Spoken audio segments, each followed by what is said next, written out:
Mám ďalšie slovo do kategórie pazucha. Pipíš. Je to tak hrozné slovo, že som ho pravdepodobne vyslovil posledný krát. Poďme sa radšej naučiť výslovnosť iných slov. Minule sme boli so ženou v obchodoch. A ona že, poď tu na, ešte potrebujem ísť sem. Čítam.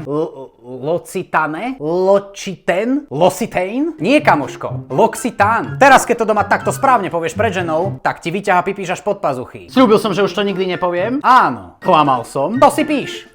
Ty pipíš. Čítanie francúzskych značiek totiž má svoje pravidlá. Už si určite počul, že napríklad Peugeot je Peugeot, Renault je Renault. Ale čo také Hennessy? Francúzi totiž nevyslovujú H. Takže na budúce si v obchode intelektuálne vypýtaj NSC. Potom ju vlož do fejkovej kabelky Hermès svojej ženy a nikto nebude tušiť, že si len alkoholik po výplate. Toto samozrejme platí aj v menách. Preto tento basketbalista z Francúzska nie je Thierry Henry, ale Thierry Henry. A áno, Harry Potter sa vo francúzštine vyslovuje ako Harry Potter. V češtine Jindra Hrnčíř. Ale ak nechceš byť za úplného chumaja, tak ti neodporúčam úplne všetko hovoriť prehnane francúzsky. Dior, Chanel, Louis Vuitton, francúzske zemiaky, Yves Saint Laurent, Pornhub, Givenchy.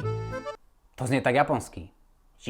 Givenchy? Dobre, teraz inak. Čo je toto? Hyundai, že? Pipíš. Korečania to totiž vyslovujú ako Hyundai. Tu sa tak strašne hodí prepojenie na spoluprácu s Hyundaiom, teda Hyundai, ale neozvali sa. Ináč, tento rumunský skvost nie je žiadna Dacia. A už vôbec nie Dacia, ale pekne rumunsky Dacia. Samozvaný, ale veď už ma konečne niečím prekvap. Tu sa strašne hodí, aby som sa na chvíľu objavil nahý. Ale Pipíšov je už na jedno video dosť. Miesto toho je tu ale Levis. Až na to, že sa to nevyslovuje Levis. Ako sa to správne vyslovuje, si môžeš tipnúť do komentára, no a keď si tipneš správne, vyhrávaš holý Pipíš.